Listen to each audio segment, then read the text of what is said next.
But I want to use, every once in a while, you got to go back to King James, because there's no Bible that has a better, more beautiful language than the King James Bible. And that's what we're reading from today. The King James Bible, I'm going to be reading verses 1 through 5 of Psalm 103. And here you go. Bless the Lord, O my soul, and all that is within me, bless his holy name. Bless the Lord, O my soul, and forget not all his benefits, who forgiveth all thine iniquities, who healeth all thy diseases, who redeemeth thy life from destruction, who crowneth thee with loving kindness and tender mercies, who satisfieth thy mouth with good things, so that thy youth is renewed like the eagles. God add his blessing to the reading of this word. Well, Thanksgiving Sunday. Just a few days we'll be sitting down, many of us having turkey or something like that, preparing a meal, sharing it with others. For many of us, we'll be experiencing that in the coming days. We'll be thinking about being thankful. And today, as I think about this, as we think about Thanksgiving, I want to make sure we focus today on the little things. Yeah, yes, the big things are important. The grand gifts of God. I mean, God's forgiveness, God's grace, the gift of life that God gives us, family and love, and all these wonderful things are the great gifts. But today I want to get small. I want to focus on something that is little. I want to think about God's tender mercies.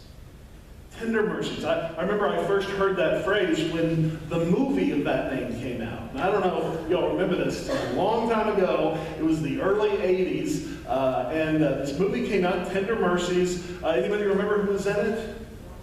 Who saw it? Anybody? Raise your hand if you saw Tender Mercies. Oh, it's a wonderful movie. Robert Duvall was in it. He won the Academy Award for Best Actor that year. He played a character named Max Sledge, an old country singer who had taken so many wrong turns in his life. I mean, just countless wrong turns. He had alienated everybody who had ever loved him. He had acted badly toward, and they wouldn't speak to him anymore. The movie, though, kind of starts with him rebuilding his life. And we get to see, through the course of the movie, Robert Duvall as Max Sledge building his life back up in a very simple way, concentrating on things that are really most important in life. And one of the themes of the movie was the theme of gratitude. It was about gratitude. And one thing it focused on was not only giving thanks for the big things, but giving thanks for the little things. And that's one reason the movie's called Tender Mercies. Well, I found out not long after that, my father actually preached a sermon called Tender Mercies, and I learned in that sermon that this comes from the King James Version of the Bible. And if you read through the Psalms in the King James, or actually in any version of the Bible, you read through the Psalms, you'll find that 150 times in the Psalms, the author gives thanks for the big gifts of God. In fact, really concentrates on the biggest gift, the gift of grace, which of course is a combination of love and forgiveness and all these good things about God mixed up together. So the gift of grace, and the psalmist gives thanks 150 times for that big gift that God has given us. But then, if you look at the King James Version, there are 10 times that it mentions specifically God's tender mercies. Not the big gifts singular, but tender mercies plural. So what are these tender mercies? Well, if you read through carefully these Psalms that mention them, they seem to be the acts of kindness and compassion that we, acting as God's delivery men and delivery women, bring to others in our life. Acts of compassion and kindness that we deliver. That's what God's tender mercies are. So I'd like for us to think about that today. And I'd like you to consider, not only today, but in this week ahead, yes, think about the big things you have to be grateful for, but also dust off some of those memories that contain some of the tender mercies that you have experienced. And it's important because each one of those is like a little chink in the armor of a cold, cold world through which God's love can shine. Here's one example. It actually comes from Guidepost magazine. It's a great story, true story about, it actually started almost 100 years ago when a fellow named Stryker Flagg asked his girlfriend Mary to go out for a buggy ride. And as they were out on a buggy ride together, Stryker Flagg worked up the courage to propose to Mary, and he presented her with an engagement ring that actually had a diamond in it. It was a diamond that was so small you could barely see it, but it was so big that it cost everything Stryker had to pay for. Well, they were married. They were very happy together, but they hadn't been married long when Mary lost that ring. It was gone. She looked all around their farmhouse and all around outside, but she couldn't find it anywhere. And finally, eventually, giving up completely and forgetting about the ring. Well, they grew up together, grew old together on that farm. And after Stryker passed away, Mary sold the farm. And she moved away. And it changed hands several times until a woman named Evie Seligson bought the farm. And one day after a rain, she was digging around in her garden, and she saw a little glimmer of gold. And she grabbed it, and she cleaned it, and she found that it was a ring, and it said, inscribed on the inside, from SF to MP, and with the date of their engagement. Well, she did some investigating, and of course she found out who had previously owned the farm, and she learned about Mary Flagg, and that Mary was still living, and was actually not far away in a nursing home. And so, Evie took this ring, and went to the nursing home, and she met Mary Flagg. Mary was in her 90s, and her health was failing. But when she heard that Evie had found this ring, she started to tear up. And then Evie brought the ring out. And both of them started crying as Evie slipped that ring back on Mary's finger, gone and lost 55 years before, and now returned as one of God's tender mercies.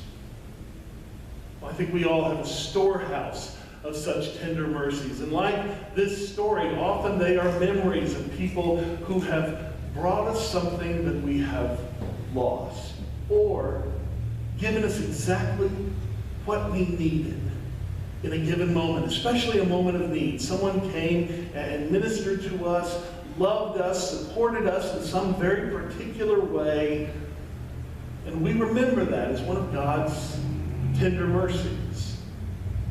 Well, to help you in thinking about your collections, I hope we all have them. I'm sure that we do. Let me bring out a few examples from my collected tender mercies and see if it inspires you to think about a few of your own as well. Well, first one has to do with the kind of tender mercies that do connect us with another person. Something someone has given us that helps us to feel close to them, that helps us appreciate them, that helps us to get to know them better. A lot of the tender mercies are like that. In one way or another, they can be very different, but they end up binding us closer to a person that is important to us. I was 12 years old, and I was visiting my grandparents in Blakewater, Texas, just about an hour west of here. And I always enjoyed visiting my grandparents. My mom and my grandmother would usually spend the whole time talking, and I would follow my grandfather around. And he was a wonderful grandfather. He was very loving, and he had this great collection of treasures that he had collected, like those punchy adding machines. He had a collection of those that no longer worked. But he collected them for some reason. There he had a whole bunch of them. He had a bunch of clocks that didn't have their hands on them anymore. And best of all, he always had a bushel, at least a bushel of pecans. And he had this crazy assortment of these ingenious different machines for cracking the pecans open. I always loved playing with them. I'm lucky I didn't take my finger off in some of them. But it was always fun to do that. Oh, and he also introduced me to his favorite show, which he watched every day, which was Gunsmoke. And so that was great too. I got to know Gunsmoke by spending time with my grandfather, and of course all that made me love him and enjoy being with him. But one day when I was 12 years old, he said, "Well, David, you're getting older now. Can you come down with me to this property that I own in town? I've got some work I need to do there. I've got a project, and can you help me with it?" And I was so proud. The first time my grandfather had asked me to help out with a project like this. And we went downtown and we worked hard out of the Texas heat for 3 or 4 hours on this project.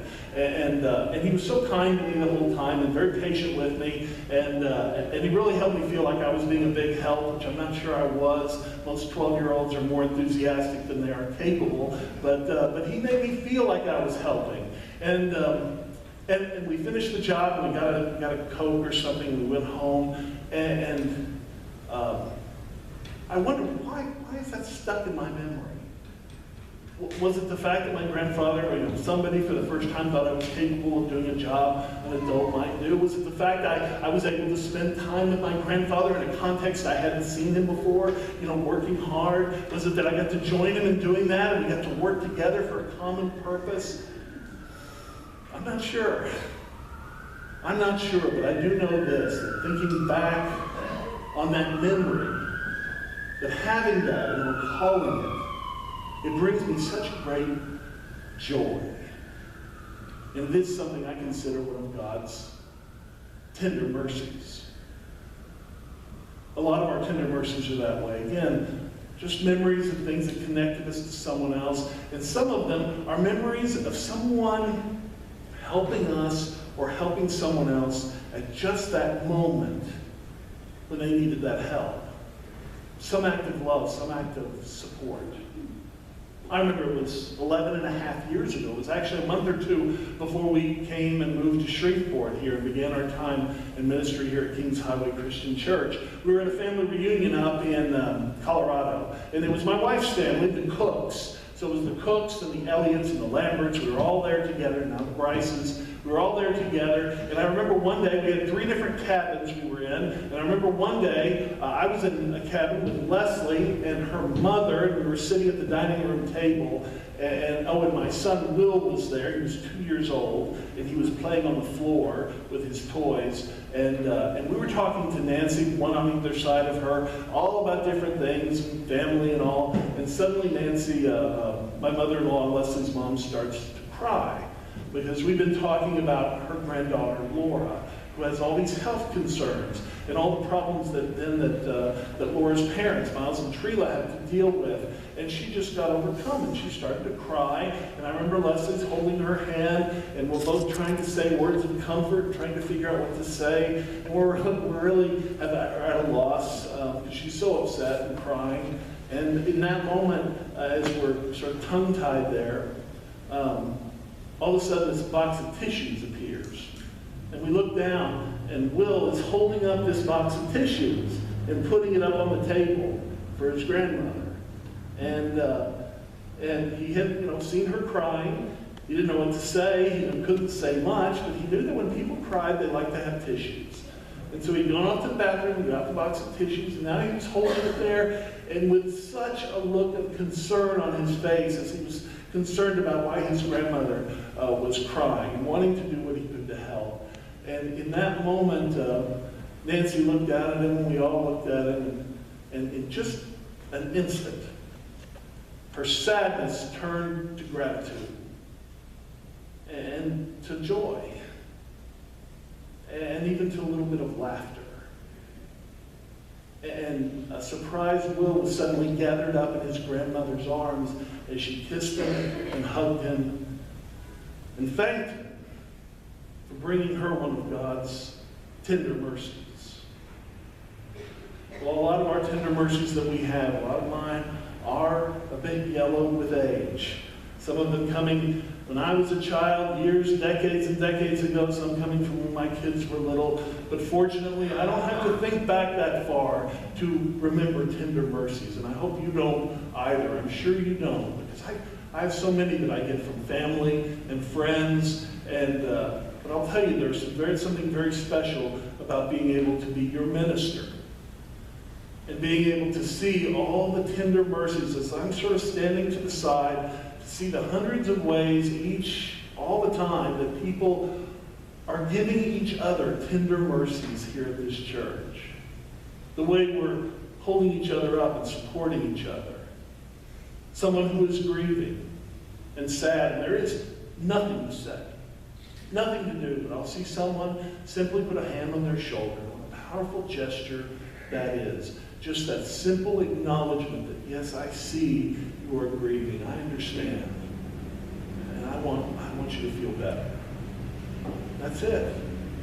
Beautiful gestures like that. Words of kindness to someone who's just a little down right now. Words of acceptance to somebody who's new and they're sitting off and they're kind of at a distance And they're not sure if they're welcome, they're not sure if they can come in, but then someone gives them goes out of their way to give them some kind words of acceptance that draw them in. So many different ways that I see that you support each other. And I'll tell you, as many times as I see that, I also experience it. So many times when people are giving me kindness and support and encouragement. So here on this first day of our Thanksgiving week, let me say it. Thank you for all the tender mercies you give to one another. And thank you for the many tender mercies that you give to me. One this week ahead, I hope that you will think of the big things you have to be thankful for. Remember all that God has given us. Everything. Life itself. His Son, Jesus Christ, who died on the cross for us to save us, to redeem us, to bring us back into relationship with one another. But as you're thinking about these things, remember too the little things you have to be thankful for. These moments that have meant something to you, even though they seem so small. And perhaps if you are this week gathered with family and friends around the Thanksgiving table, you will share one or two of those memories, one or two of those little things, and you will remind the others there that are with you that the psalmist was right. God crowns us, all of us, with loving kindness and with tender mercies. Let's bow in prayer. Loving God, we know everything that is good comes from you. Everything that we have received in our lives that blesses us comes from you. Loving God, help us to remember that. Help us to give thanks for all that we have to be thankful for. But loving God, help us to open our eyes, not just to what is obvious, not just to the big items in our life that require our gratitude, but for those tiny items as well. Those little moments that give life its flavor and so much of its meaning and purpose. Loving God, help us to remember these and help us to be grateful here in this week ahead. And as we feel that gratitude swell up in our hearts, let's remember as well all those who are having a tough time remembering what they have to be grateful for. All those people who are facing great challenges in their lives. People whose relationships are in a rocky place. Individuals who are challenged with health concerns.